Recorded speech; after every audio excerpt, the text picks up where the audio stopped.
Hello, good morning, afternoon, evening, night, or whatever. Welcome to Middle Age Gaming. Unfortunately, Krian cannot be here with us today, but in some twisted way, this gives Antoine and myself a perfect opportunity.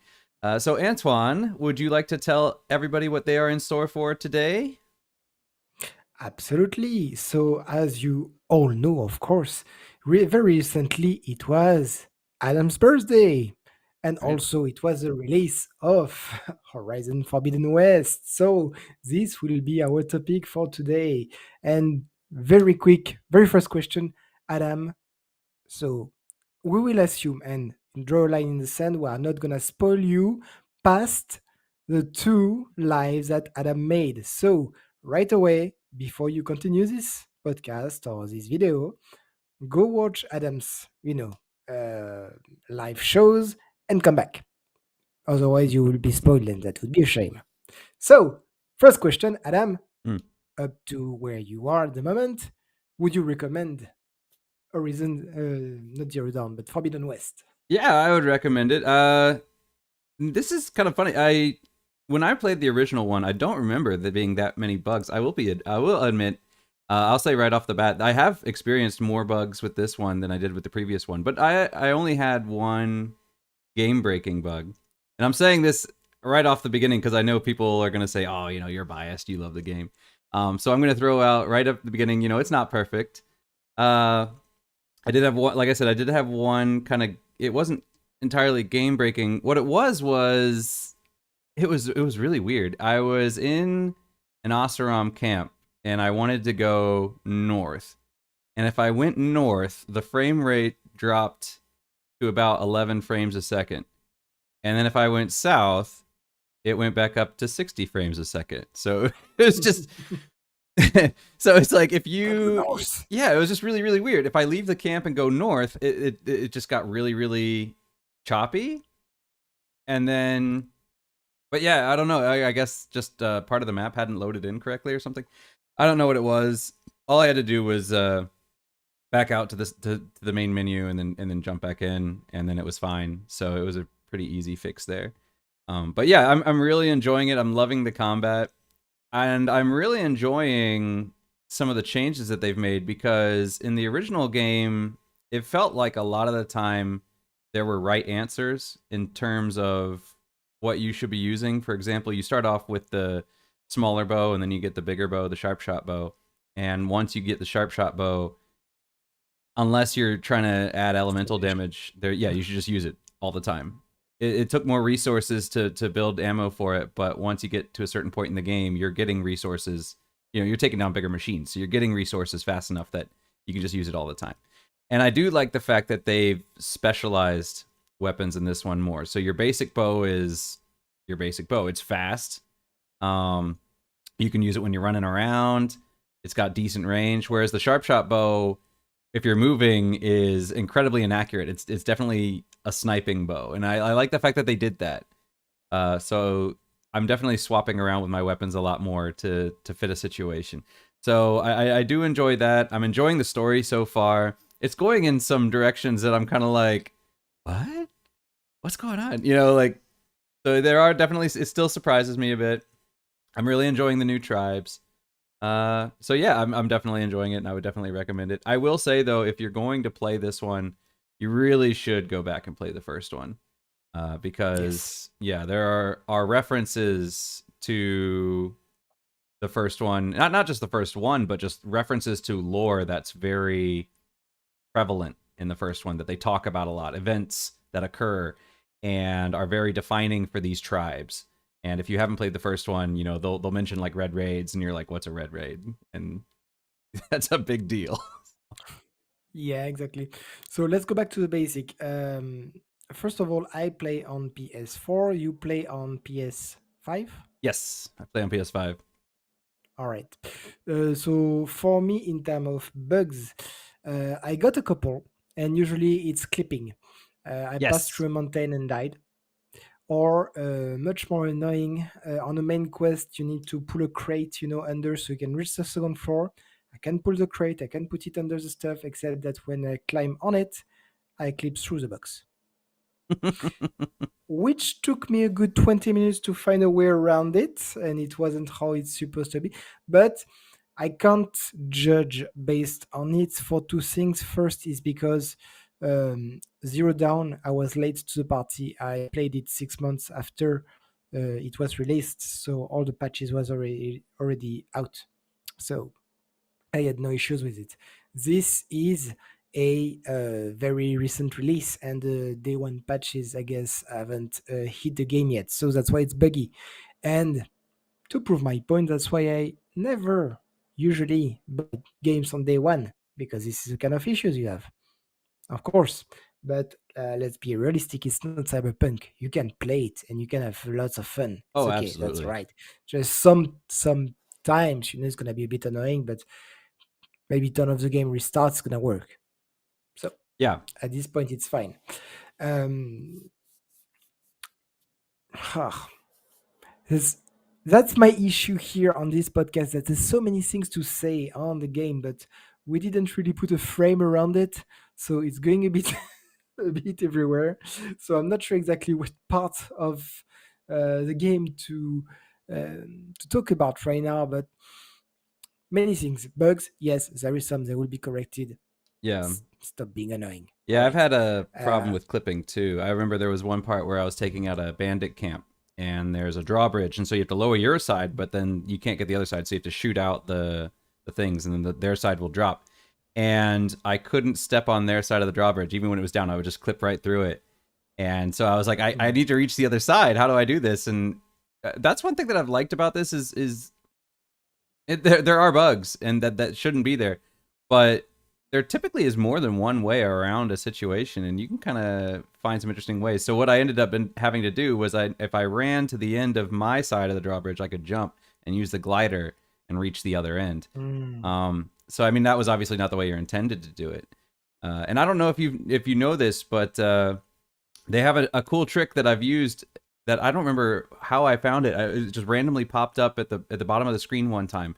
But if you run at a wall and you hit circle, you can wall jump. Did you know that?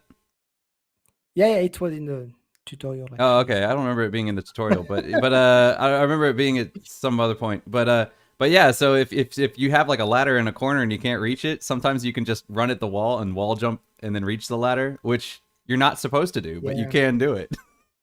that's actually how I bypassed my crate issue. Ah, yeah, yeah, yeah.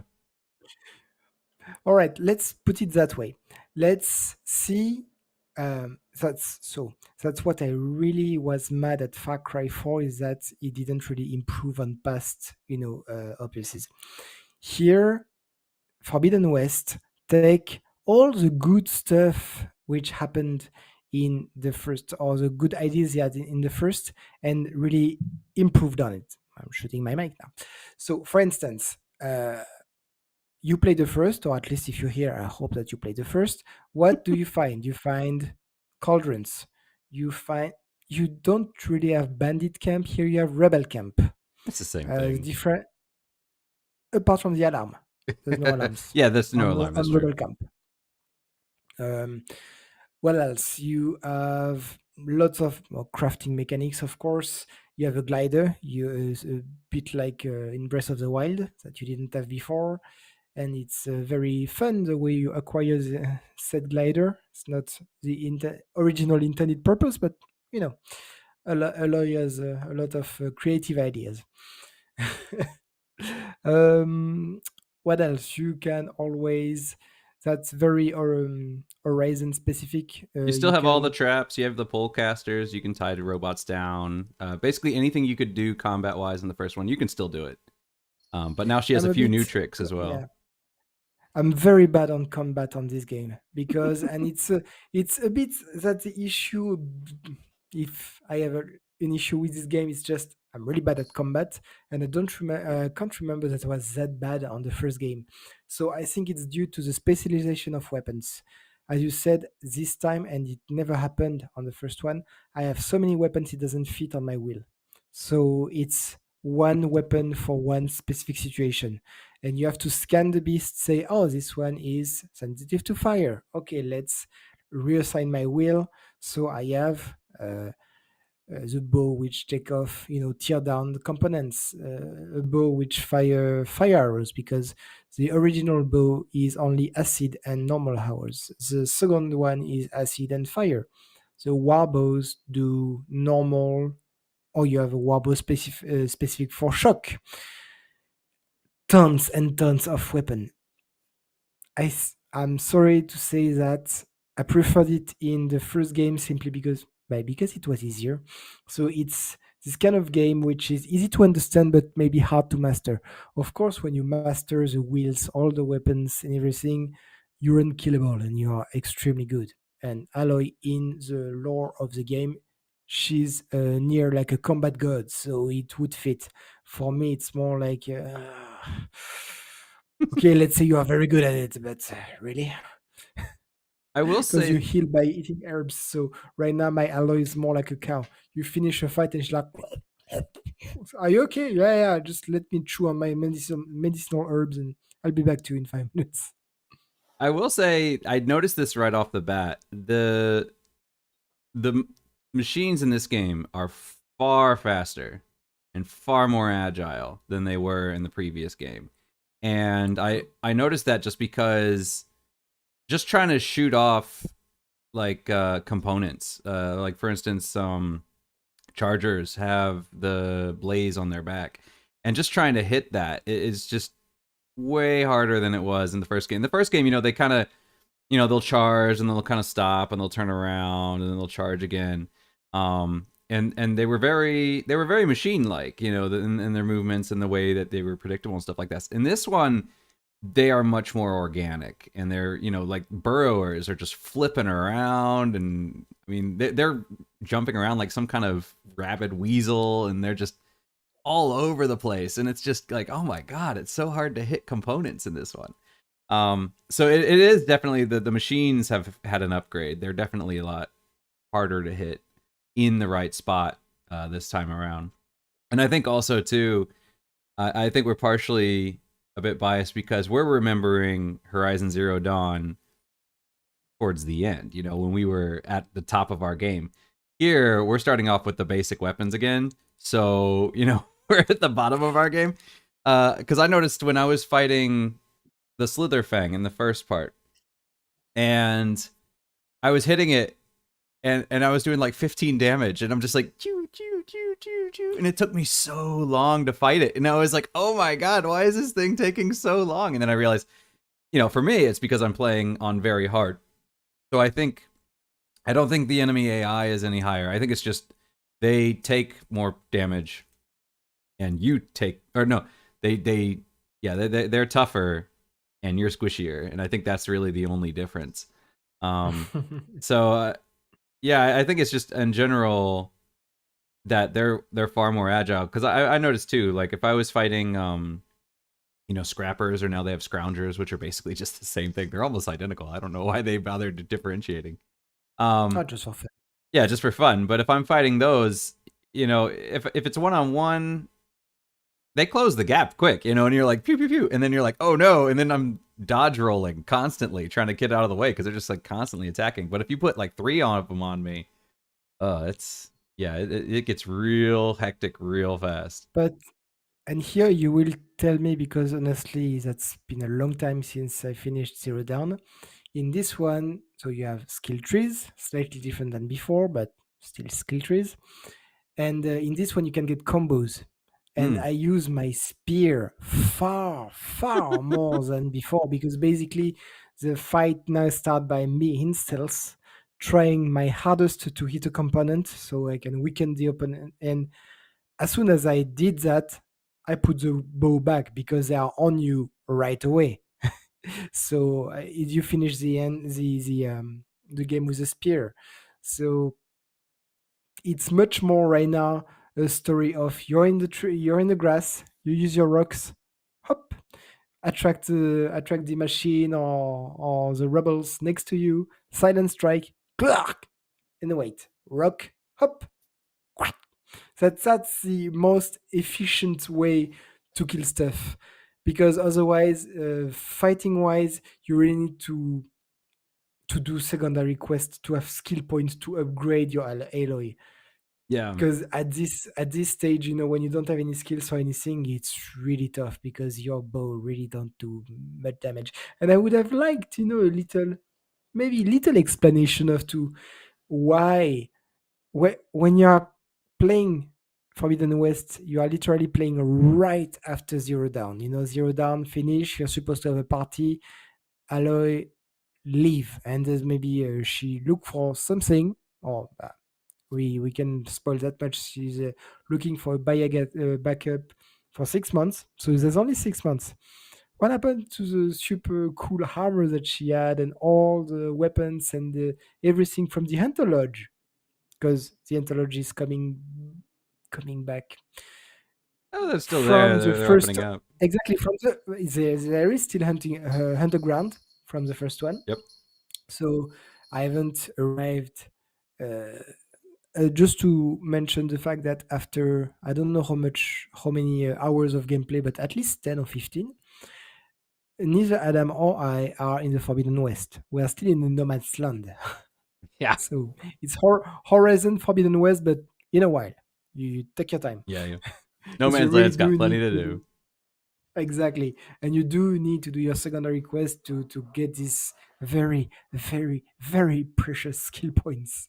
Yes. Um, yeah, because another issue, still combat related. I told you I'm quite bad on it, and it also has a lot to do with armor. Armor are split by the type of what you want to play. Do you want to play hunter, infiltrator, combat? You have basically a set of armor per gameplay. Problem is that you can't play, as I said, you start in stealth. So you need to have your armor, stealth armor. And then as soon as you're in a more close combat, you need to go back in your menu and change for a close combat armor. And it's a bit like you have a lot of things to change if you want to be extremely efficient as you can. You need to change your armor and your weapons all the time. That's combat for me. Yeah, that's at the moment it's a bit of the weak point. I don't know. It's because maybe I'm just bad at it, or I need more time to adapt to it. Maybe that's why. Again, I just finished Far Cry, and there's nothing more basic than Far Cry. Where I started with a weapon and I played with it the whole game because there was nothing more interesting to, you know, or more powerful or anything. So here they tried many things on the combat system. Also, they have very much like Far Cry, superpower. They called Valor. Yeah. Valor. How do you say that? Valor. Right. Valor. So here you have Valor, which you can use or once and need to recharge before you get it. You have Stamina weapon. So when you notch, like 3 arrows on a bow, it uses stamina weapons, and you need to wait for it to recharge before you can use it again.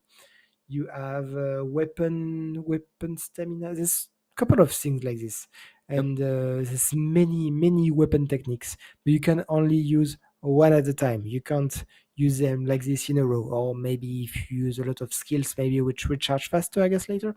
But at the moment, if I want to use my 3 notch arrows, and I can't use the spread arrows, like very much like a shotgun, you spread, or there's some sharpshooter skills or whatever. You can only use one at a time, and Valor some time as well. So they are really trying not to transform Aloy into a goddess of war by limiting you with this, which I don't remember was in the first game. This kind of cooldown between No. using technically. I don't think it was. So it's There weren't really really there to techniques in the slow. first one. Yeah, exactly. Oh, well, skills really. Well, okay, so Uh, like in the first one, you had when you like for instance when you aim and you kind of zoom in, it slows time down. That was one skill you earn. Another skill was being able to put a second and then a third arrow in your notches. The other skills were things like drop down. You can drop down on enemies, or you can pull enemies over the edge. mm, And one thing that I actually like is a lot of those skills, a lot of the quality of life skills, the smaller ones, Aloy starts off with those off the bat, so you do kind of feel like Exactly. you do kind Oh, of feel nice. like you're higher level Aloy. Like for instance, you start off with the stealth kills. You start off with the ability to jump off something or to pull a guy off the edge. Um, so some of those things you start off with those abilities and or the zoom and the fact that I think because people probably used them so much that it would just be like weird for Aloy not to remember that. So the triple arrow thing, that one is kind of weird that she doesn't remember how to do that because that was a big deal. But in the first one, it was almost like, I might as well just use 3 arrows all the time. Why would I ever use 1 arrow? Whereas now there's a resource, so it's kind of like, it's more of a, oh, okay, So, I can't just spam it every yeah, time. and It's not the answer. also, like if you shoot a human on the head, if he doesn't have a mask, he dies right away. But if you use 3 arrows, you lose in precision. Yep. If you aim at the head with 3 arrows, you're sure the guy is not gonna drop down. So sometimes it's just better to use just 1 arrow to be Right. precise. Yeah, but for 3 arrows is machines, really most of the time you're going to yeah, want to against use machine, yeah, yeah. 3. Because maybe you hope that if you're not in Yeah. stealth and aiming precisely for something, if you're more like in the fire of the action, three Yeah. arrows and Yeah, if you're using like say a fire arrow and you want to hit a blaze canister, you only want to use one because you want that precision and you only need one to ignite it. So, um, but yeah, now there are definitely like skills. So each weapon, like Antoine says, has 3, and what you can do is when you bring up your weapons menu, you just hit left or right, and you can select which one you want to have, and then that skill is activated with R1. And so for me, I've been doing Infiltrator was the first skill tree I went down, which is the stealth skill tree. And it seems that each tree kind of specializes in certain weapons. Yeah. So the Infiltrator specializes in the sharp shot bows. And so the 3 skills that you get with that are you can equip double arrows, so you can have 2. You can't get 3, you can get 2. The second one is an explosive arrow, which is incredibly powerful. But it uses 3 arrows to use it. So when you fire it, it'll take 3 arrows from your inventory. And then the third one is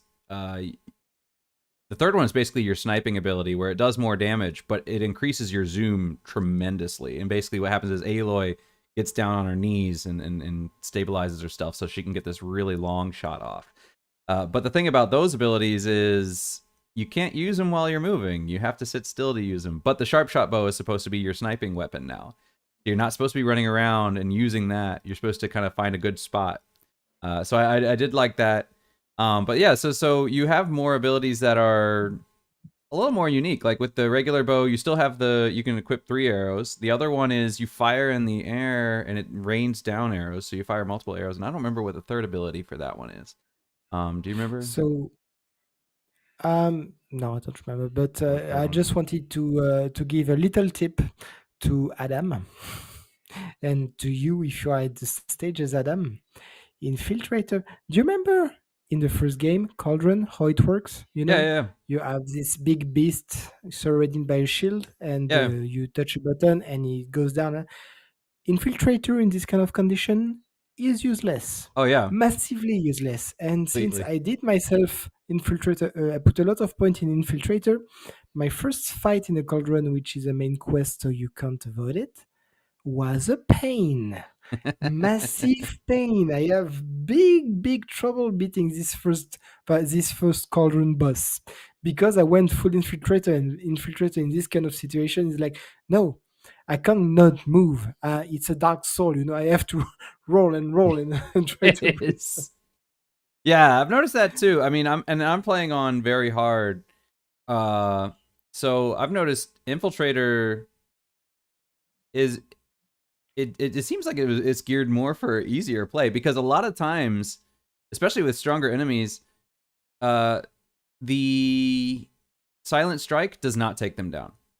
It'll take out a good No, chunk of it life, but it doesn't. will not take them down. And then if you do it, they will instantly see you. So, all your stealth abilities are now done, and you're right up in front of their face, Exactly. so you're not going to be wanting to use the sharp shot bow.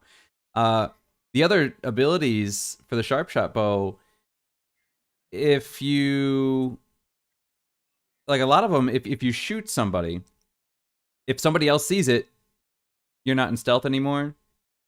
And a lot of times, like a machine, if you shoot it once, it'll look in your direction. If you're not crouched in grass, they'll instantly see you. So basically, with Infiltrator, you get one shot.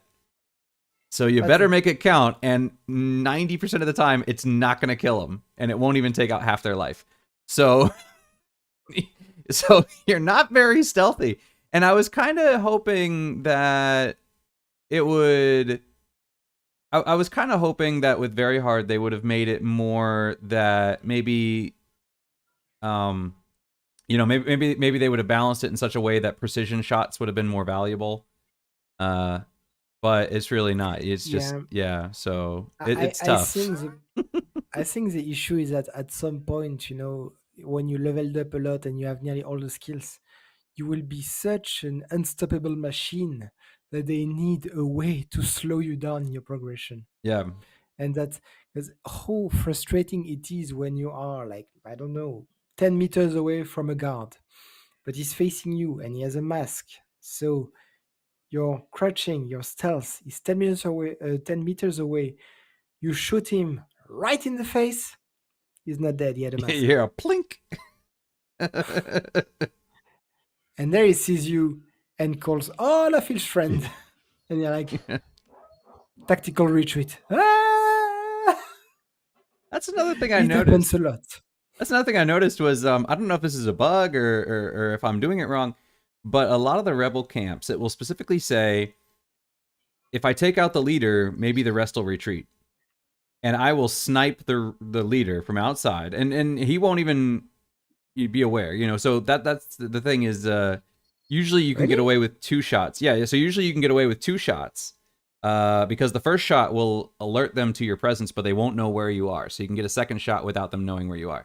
So usually, if I use the explosive arrows, I can take out the leader in two shots, and I'll do it from distance outside the camp. So what you do is you just scan, and then as you scan each one, you can scan the one that says leader. I kill him, and then the other ones just keep wandering around the camp, and I'm like, they're not running away. I have to clear it the old-fashioned way. So then I have to go in and clear it and all that. Now I'm not sure. Maybe what you're supposed to do is kill the leader, run away, and then when you come back, they'll be gone. I'm not quite sure, but yeah, every time I see one, she's like, if I kill the leader, maybe the rest will retreat. They never retreat. They always stick around. Mm.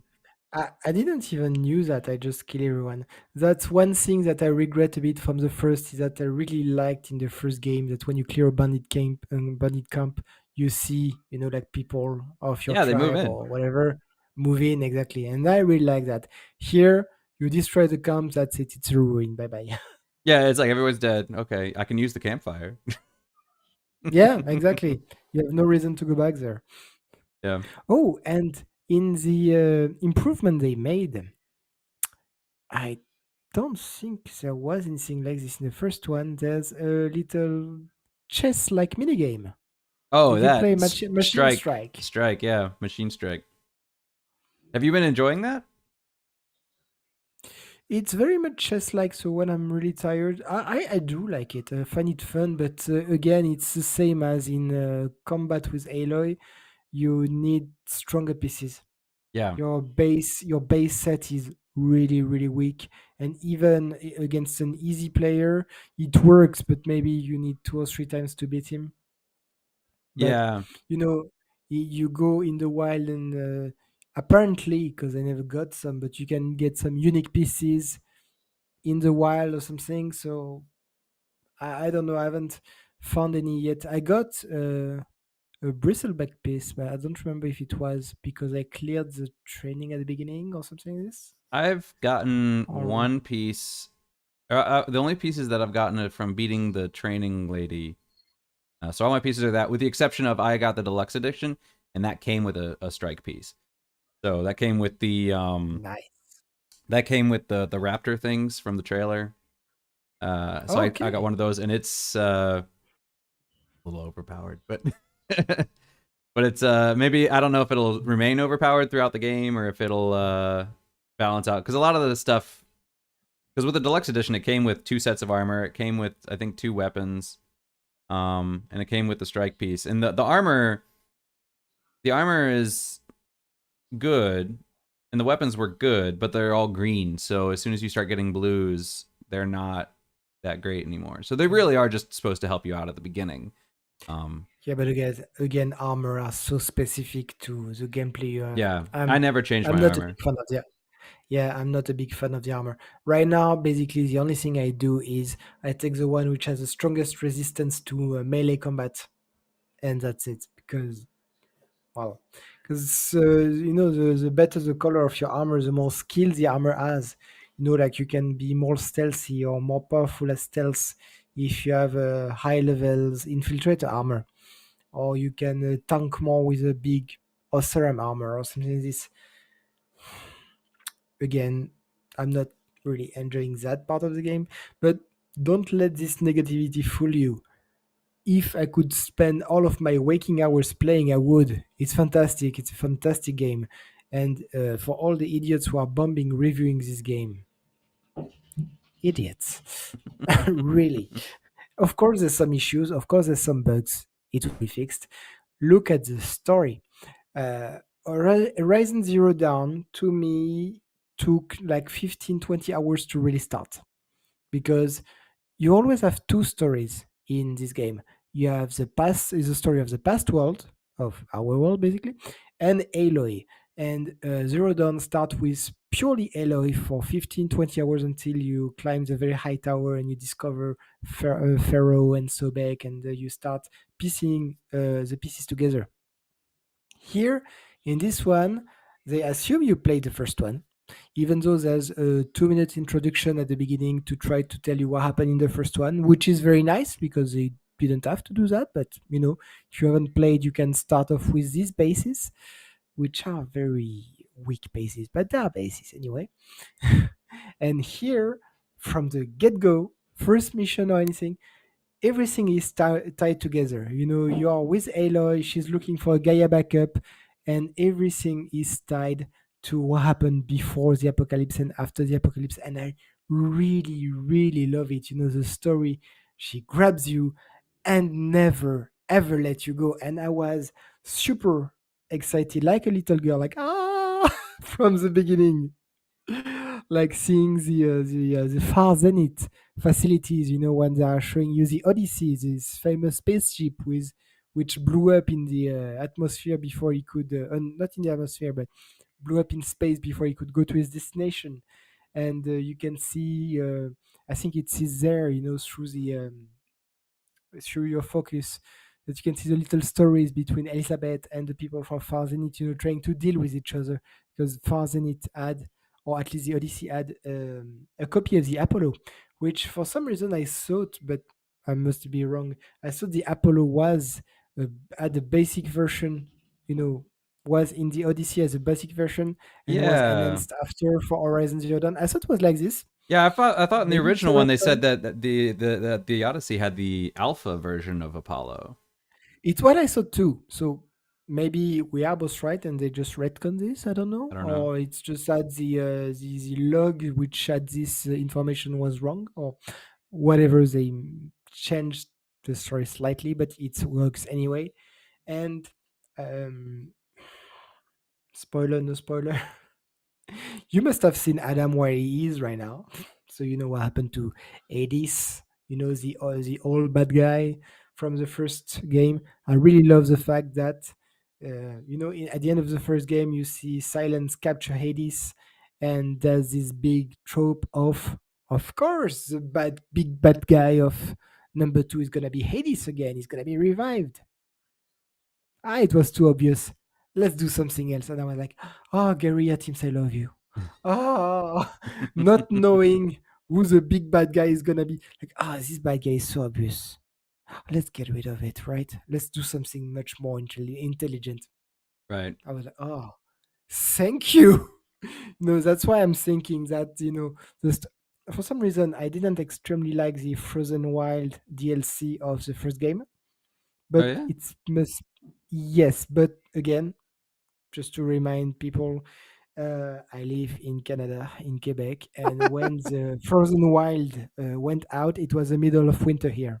So when I see Aloy freezing her butt in the snow, I just have to open the window and say, "Yeah, I know what you feel. That's terrible. I hate that.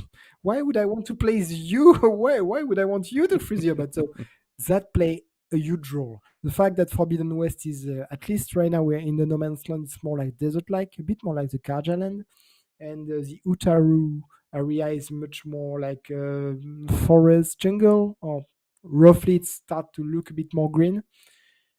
I like the fact that there's much less snow in this game, so that contributes to the happy atmosphere. Because right now, and by the way, I'm really sorry if I drop out of this podcast, but we have extreme severe weather alert here. We have freezing rain right outside, and it's pulling down the cable and everything. So we might cut, have no power in 10 minutes. I don't know. I love Canada, but sometimes I wish winter was over. So just to go back to the story, to the lore. So the fact that they you know mix up who the bad guy will be and change a bit the story and add to the story is fantastic. At this stage where Adam is, I was already super hyped, especially when all the shiny new bad guy arrive, and I'm like, who are these guys?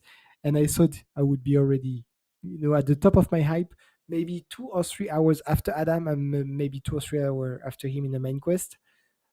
Another big element, I hope at least, is going to be a big element of this game appears, and I'm gonna not gonna spoil it, but I was like, oh my god, they did that.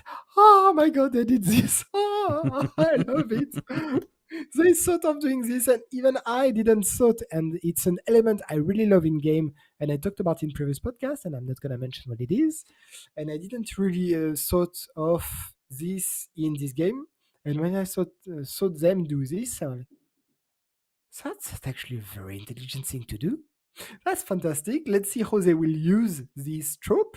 But right now, just the fact that they thought about it and implemented it. Ah. So we'll see what's your reaction when you are at this part of the game. And Sure. I have to stop talking about this because I'm gonna accidentally He's gonna spoil spoil at some something. point. So Yeah. I will. So, but you were talking about the whole thing with the Apollo thing. So, at the very beginning of the game, this is something that I noticed and I mentioned in my playthrough.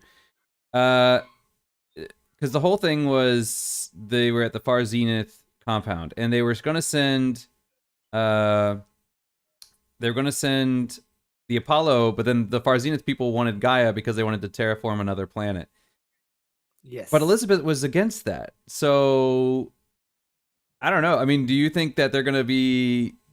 Because I mean, in the first one, Elizabeth was like this she was this perfect person who was, all about humanity, and she's all about, she's like a saint. She's perfect in every way.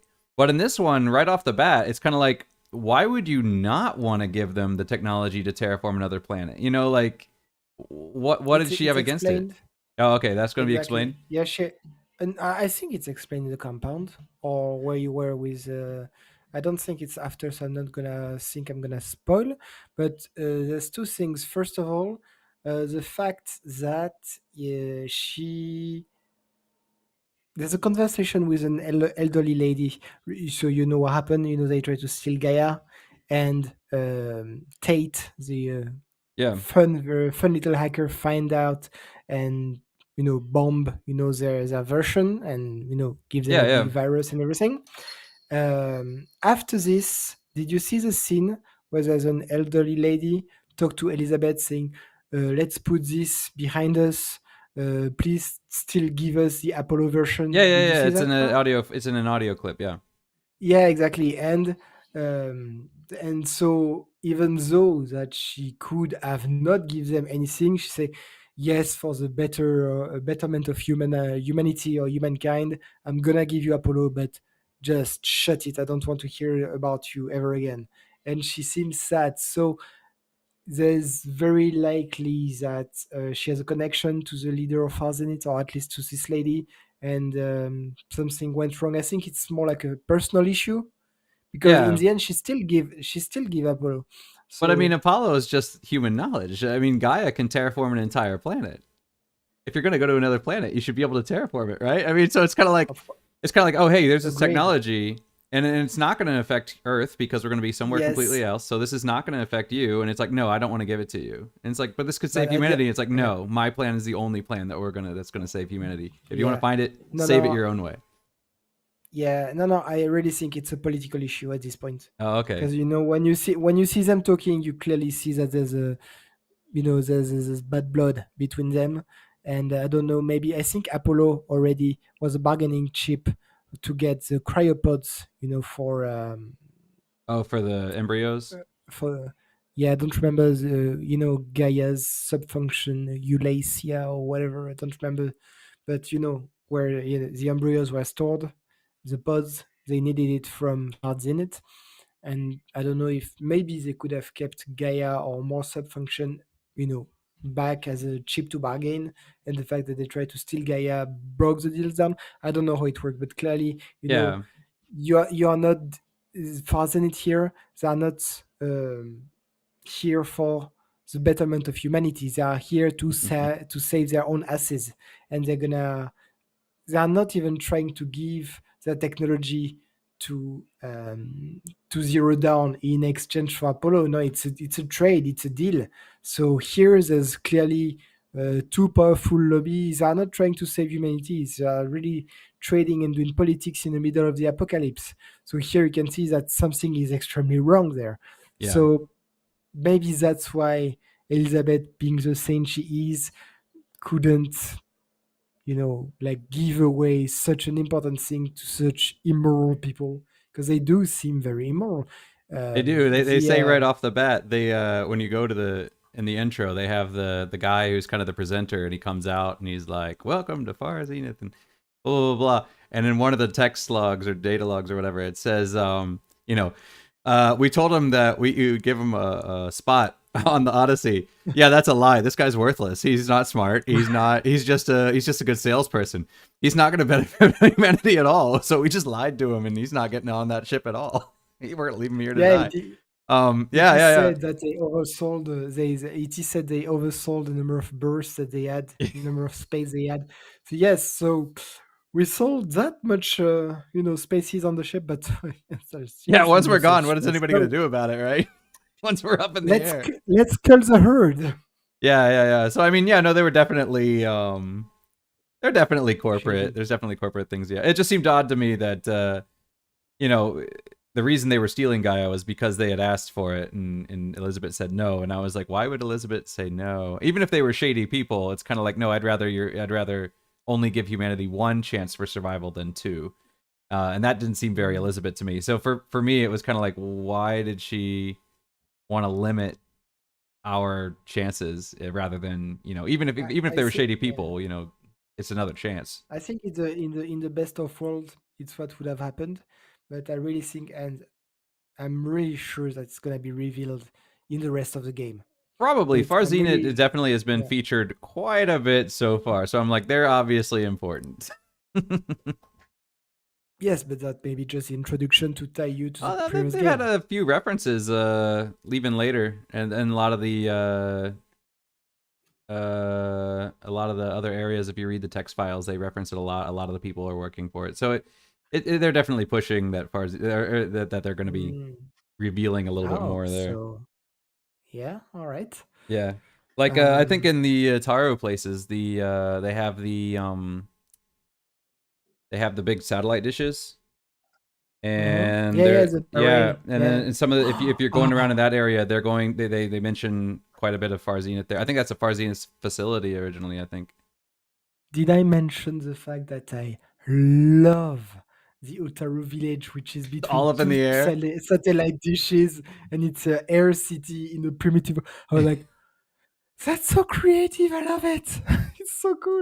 And Right. I'm on PS4. It's already beautiful. I can't even imagine on PS5. I keep seeing on Facebook, people saying, I don't know, do I play or do I stay in photo mode? Everything is so beautiful. It's really nice, and I love the fact that it maximizes farming land on the ground because everything's up in the air, so they can have a bigger farm. It really, and the other thing that really kind of surprised me was as you go through the quest, they get the chorus, and it's literally an a cappella group, and they're singing, and I'm like, this just feels so out of place, but it at the same time it works so well. You know, they have this a Yeah, cappella group singing, and that's like their whole culture, and I think they did really really just well. Yeah, yeah, just to explain to people in case you don't understand this, they have maybe 4 or 5 leaders who debate and they don't agree with each other, so they kind of yell at each other. There's a tension. So what happens is that some villagers stay in front of their face, like maybe just under the theater where they are, and they sing to appease them. yeah, That's a good way to appease to a calm them debate. down. Whoa! Yeah. It's I was about to see. I could imagine the guy. Shut it! We can't talk to each other. Stop singing. yeah. The Tanakh. When you see them, I'm like, these guys are just Shadow Karja. They're basically there's almost no difference. Helios would fit in with these guys perfectly. Um, so they don't feel all that distinct. But I mean, it kind of makes sense at the same time because they were pretty much the only ones that could hold off the Karja. So, you know, it makes sense that their cultures, at least on surface level, you know, with that whole warrior kind of vibe thing, balances out. But I really like the way that they kind of flesh out the other tribes. And I think of all of them, the Otaru have a very they're very distinct. And I think in some ways they're very much like the Banuk, Hmm. in the sense that they're not quite as It's shamanistic, but they're more of like we're yeah. peaceful, we want to keep to They are ourselves. way more down to earth, but Yeah, that's Banuk are kind of it has out a there, very good but job with the little seed on their chest. It's a very yeah, good yeah. design.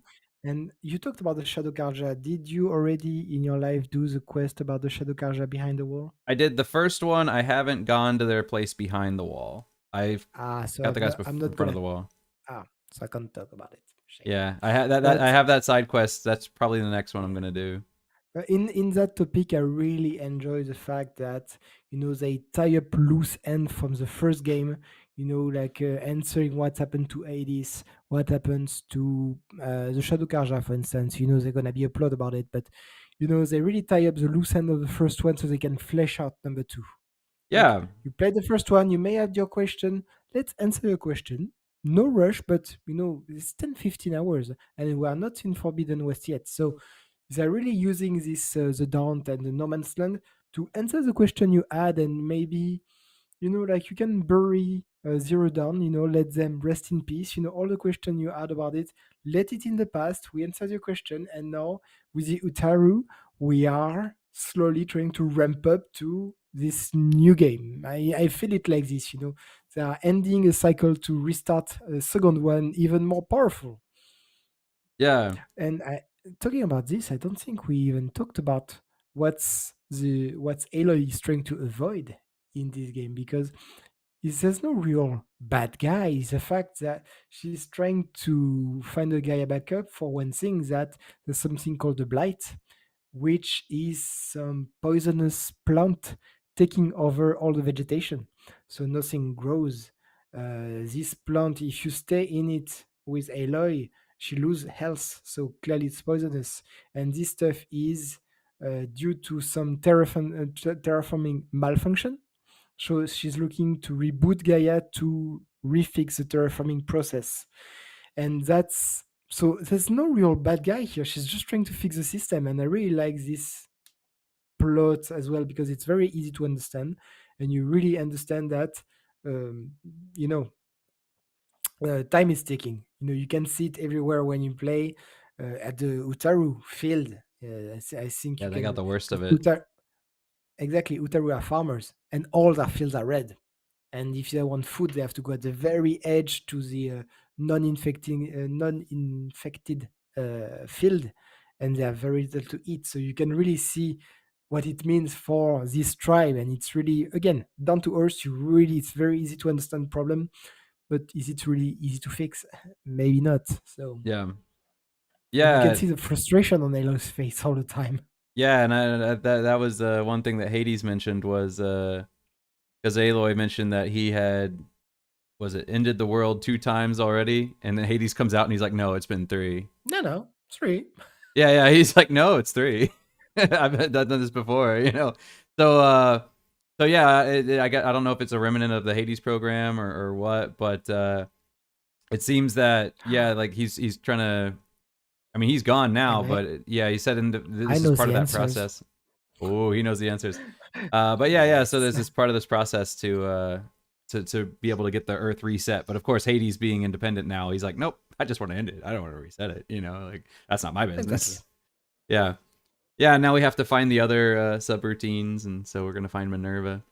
And So, this mysterious signal as well. You know, mysterious if you remember signal.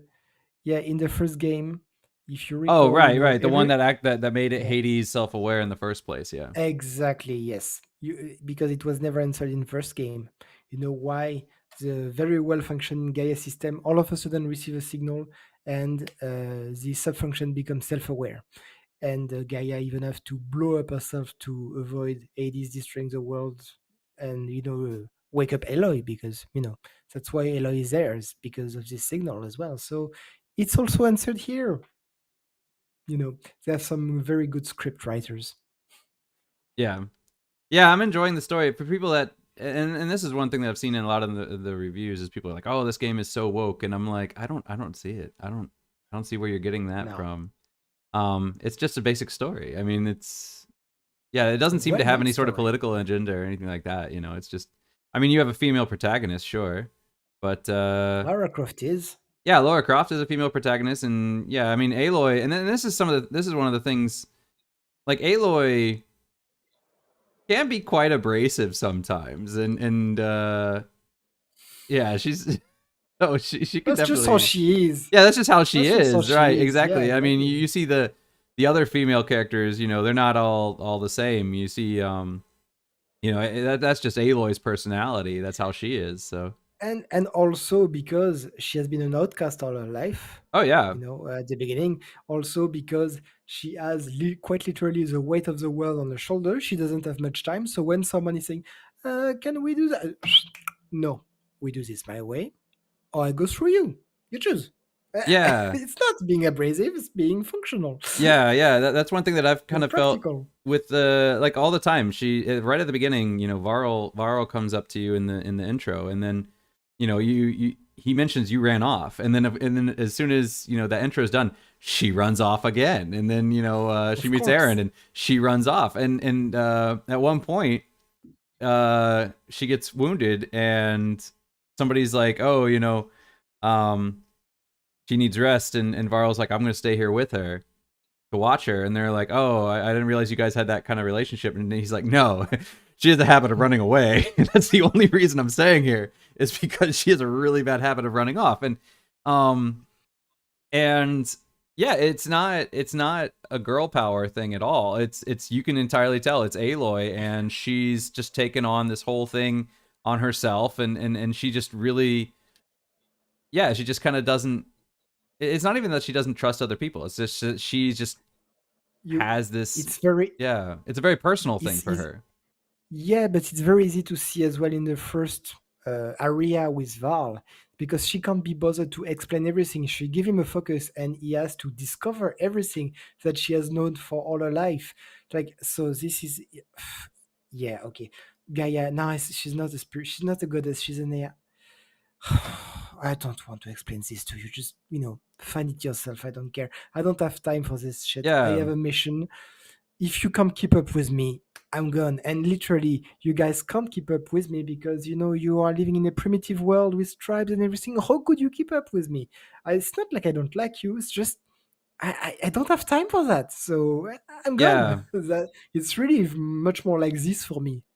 Yeah, I really like the complexity of it cuz I mean, yeah, she's had the focus almost all her life. She was an outcast. You know, these people this is their culture, this is what they've learned all their lives. And in a way, you know, Aloy's kind of arrogant. She's kind of, like, oh, like I'm smarter than everybody because I know all these things. And it's like, well, but they haven't seen those things. They've seen Of things course. very differently than the way you have. But she's kind of like, she kind of talks down to people a lot. And Exactly like yeah. Silence talk downs to And her. in the exact Si- same way that Silence talks down to her. Exactly. And so it's kind of, her and Silence have a lot in common. oh yeah. And yeah, and I do kind of like that because it wasn't so apparent in the first one, but in this one, it's becoming much more obvious. And I think, who was it? Somebody even says at one point, you know, you need allies. Or it was the guy. Mm. I think it was the guy that you were originally supposed to exchange. But he's like, in this world, you can't do it alone. You Mm. need allies. If you don't have Yeah, allies, you are not going to Fashav. survive. Yeah, Vashav, I think. Mhm. And he just says it right from the beginning. And I think that's, and then seeing like Aloy get wounded and stuff, I think it's going to be a It's much more gonna, apparent. yeah. Yeah, she's going to Yeah, need because people. they are pushing it quite a lot that, she's pushing down Val, Erend, everyone, every one of her allies, she's pushing them out right away. Plus Vashav, or Vashav, tell her that they're really pushing down quite a lot on it. So I'm pretty sure it's gonna become, one of the trope later in the game as well. Yeah. Yeah, I think But that's going to be the kind of the lesson yeah, she learns in this game is trust your friends. and I completely disagree with Aloy in how she's treating Silence because he may be arrogant, but he's really doing his best, to solve the solution. And he's right every single time. He's always right. He's a bit of an asshole, He's a but the complete same way asshole. she, yeah, but the same way she is with the more primitive people. So Yeah, yeah, yeah. he might be an asshole, but he's helping all the time. And she's like, when I find you, I kill you. Why? He's helping you. Well, I think it's one of those things too where she doesn't entirely trust him. I mean, he's Oh, almost gotten her it's killed hard to several trust, times. of course. Yeah, so I think it's one of those things where I don't think she thinks. I think from her perspective, he's more interested in knowledge than he is in actually helping the world, and he would sacrifice other people and Because it's the like world this, yeah. because that's just how he is. So I think from her perspective, it's he's gonna be helping me insofar as it helps himself, but if my goals get And in his way, he's gonna betray me mm, of without a course, second because thought. he's basically he has the bigger picture, and he want to work for the bigger picture, no matter how he's gonna reach it. And I really want to see the answer to this polemic there was in the first game. Maybe you have seen it, but they were saying Silence is self-aware Apollo. Because Apollo has been destroyed by Ted Faro, purged. So they were saying that this sub-function still exists, but is completely empty. Say like loses memory. So maybe Silence, who always want to learn more. It's an obsession for him to learn more.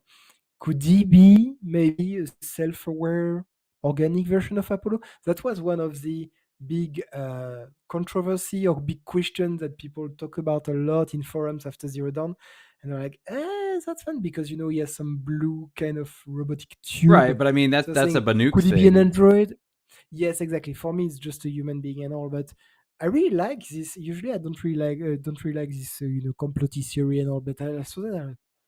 That's actually, well, I don't think it is, but I don't that's think actually so, an but it's interesting question. possible. I could see it. I mean, if they could, because that's the thing is, okay, so they had the cryotubes, right? But then with Aloy, I don't think Elizabeth ever put her own DNA in the system. I mean, maybe she did, but I was always under the Yes, she did. impression that Otherwise, I would. Gaia just basically created Aloy from scratch. So she had like a digital version of the No, DNA and then just no, no, no, built it. no, no, no. I remember that it was the emergency plan that the genetic code of Ah, okay. Elizabeth was in the system as a last resource. But I mean, is it like a Yeah. physical DNA or is it like it's Yeah. encoded? After that, I don't know if it's a Okay, little because if it's tube or if encoded, I it's. mean, it would make sense that you could just create an Apollo, basically a synthetic uh, thing. But yeah, I don't think he's Apollo. I think he's just Silence. Yeah, I think it's just silence too. But I really like this little thing, and I don't know if the developers, read the forums and would like to answer this question. But I think that would be a nice thing for them to do. Yeah, And with this, we yeah, are already 1 hour in. Yeah, I know. I'm really interested to see what Silence is going to do because Aloy is right after you meet him with the Hades thing. She smashes her focus so he can't track her, so she can't talk to him. But he basically said, these guys are coming through the door. They're allies, and then those guys come through the door, and the first thing they are is they're like, "Oh, that there's Aloy, kill her." And I'm like, I don't think Wait, Silence. I mean, I think Silence actually thought they were going to help. So I'm really curious to see what happens when he finds out that yeah they were going to kill Aloy because I don't think that was his intention at all. yeah, clearly completely misjudged Jen. Yeah, yeah. So It's I'm really curious to see how that's going to play out with Silence, and because I don't think he's ever really been surprised like that before. So it'll be interesting to see yeah, his reaction to the fact that he made a very grievous mistake. So I'm looking forward to seeing him again. Yeah, and I'm yeah, looking forward to absolutely. seeing new machines. I've seen a few. I know there's still more out there. I haven't seen the elephant one yet. There are a few more. I haven't seen the. I've seen some bird ones, but not the ones that were in the trailer. I Uh, found the Thunder Jaws. It's more than enough for me. I found a Thunderjaw. I killed the Thunderjaw. You Uh, did. Well I've done. killed one Thunderjaw. Yeah, I recorded a video of it, but it took me like 5 tries because I'm playing on very hard and it's not easy.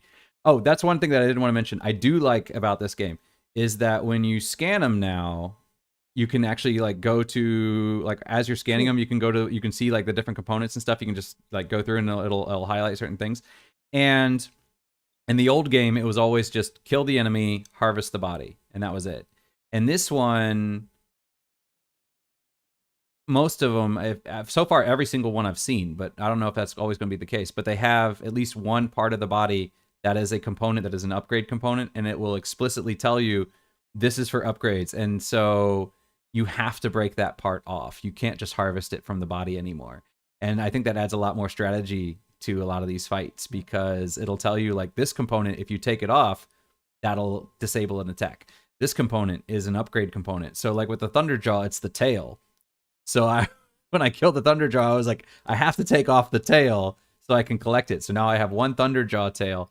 Um, but yeah, it took a while to because in the old game it was for me it was always just with if I'm fighting a Thunderjaw, it's just take off the guns or take off the two guns on the sides and then just kill it. That's it. Take And off those and then and kill it. the disc Yeah, that's launcher. what it was. Take off the disc launchers and then kill it. Yeah. That's it. You don't want the disc And what's launchers, get yeah. those off. And that was it. But now it's like, now when I was playing, I felt like I had to be a little more strategic. I was like, okay, I have to take off the radar thing first because then I can hide. Uh, to take off the radar thing. Okay, now I can focus on taking off the disc launchers. Okay, now that I've got the disc launchers off and that's off, I can find a good high ground. And from there, I can just kind of hide until it turns around and then take off the tail.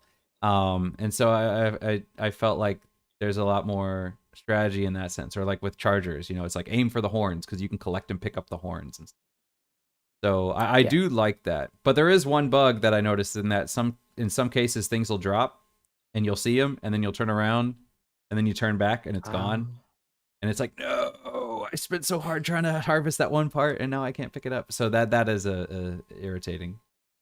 it's gonna be fixed. Oh, I'm sure it is. And with this, so please give us your opinion on our on the YouTube channel, maybe under Adam's videos, Yeah. and tell us: do you like Horizon Forbidden West? We, both of us, are unanimous in the fact that this is a fantastic game. Oh, It's absolutely. living up. It's living up to the first title. Absolutely, there is no downgrade, even maybe an upgrade, because the story is there, the combat function is there. There are some little increments here and there. I think they have done a fantastic job. Guerrilla team, you made my day and many, many, many, many hours of gameplay. So thank you very much. That's my word to end this podcast. Yeah, yeah. For me, it's again like Antoine. I'm gonna say 100%. I'm enjoying this game. I'm absolutely loving it. I think it's fantastic.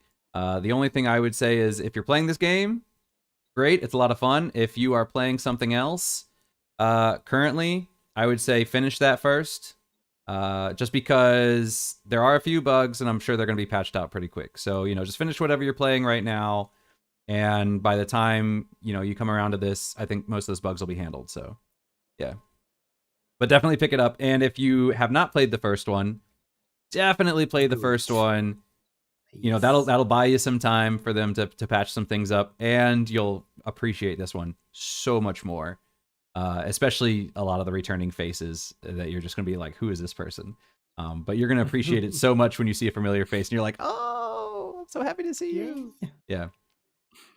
All right, and with that, we're gonna get going. Don't forget to like or subscribe wherever you are to make sure that you can be here on time. Unfortunately, we did not have anybody else here in the chat, but to be fair, we are talking about Horizon Zero Dawn, and some people don't want to be spoiled, so I don't fault them for not coming here. But next week, hopefully, Korean should be here. I believe we will be talking about the future of the show, so make sure that you are here for that so you can discuss it with us and what you'd like to see in future content.